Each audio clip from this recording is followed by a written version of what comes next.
Hi there, I'm going to provide a quick overview of search strategies.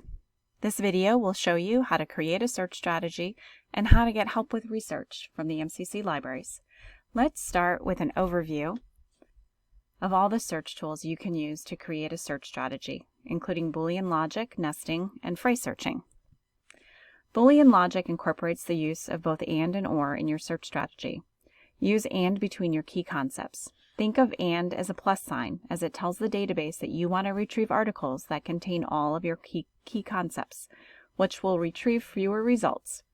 For example, if you are researching yoga's effect on high blood pressure, your key concepts would be yoga and high blood pressure.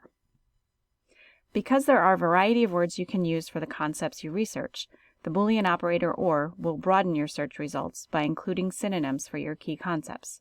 For example, when researching yoga's effect on high blood pressure, another term you could use for high blood pressure is hypertension. So adding high blood pressure or hypertension into your search strategy will tell the database to retrieve articles that contain either or both of these terms, which will broaden your search results. Nesting, or the use of parentheses, helps to organize your search strategy when you are using the Boolean operator OR. Think of it as a mathematical problem where you solve what's in the parentheses first. Library databases will first search on the terms in each set of parentheses, then combine those results together. Here is an example of what nesting would look like using the same sample topic of yoga's effect on high blood pressure. Finally, phrase searching is also a nifty tool that will help you narrow your search results. When you are searching a phrase, so 2 or more words, put quotation marks around those phrases. This will tell the database to only retrieve results in which the exact phrase appears. This will help narrow your search results.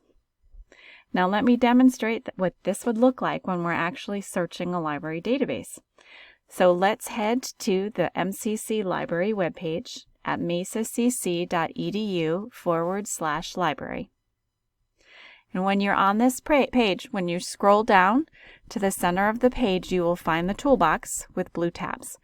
Look for the tab that says eResources/Databases. Here you will find all the databases we subscribe to through the MCC libraries. When you click on that top link, it will take you to a page that organizes databases by subject and by type. For this particular example, I'm going to use Academic Search Premier to search. Academic Search Premier is one of the largest, most comprehensive databases available through the MCC libraries. So I'm going to start by searching my topic of yoga's effect on high blood pressure without using any search tools. So if I search on effect of yoga on high blood pressure, let's see what this database brings back for our search results. So you can see I've got 15 articles that come back. And when you look at the results I've retrieved, they actually look like some pretty good articles. They're all in regards to yoga, hypertension, high blood pressure. But let's see what happens if we now incorporate some of these search strategies I introduced to you. So I'm going to take out effect of, and we're going to use the key concept, yoga. I'm going to add in my Boolean operator and I'm going to put quotation marks around high blood pressure because it is a phrase, and that is going to tell the database to only bring back results in which those 3 words are exactly together.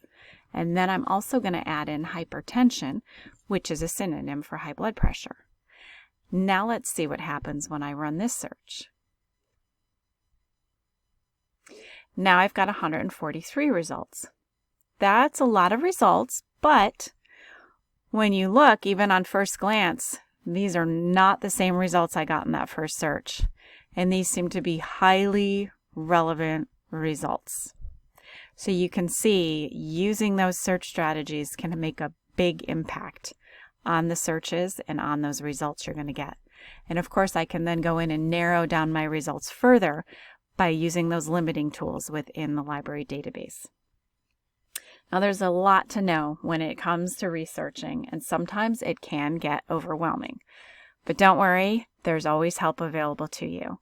So if you want to know all the ways you can get help with librarians, for researching, on the library webpage, you'll see in the left-hand side menu, there is a Get Help tab. And when you click on that, it lists all the options available to you for getting help. So for immediate help, use our Ask a Librarian 24/7 chat service. If you've got a little bit of time on your hands, you can submit a research question using our research help form. Somebody will usually get back to you within 24 to 48 hours, or you can schedule an online research consultation and meet virtually with a librarian. And of course, we also have an email, libraries@mesacc.edu, if you just want to email us your general questions. So thanks for listening, and good luck in your courses.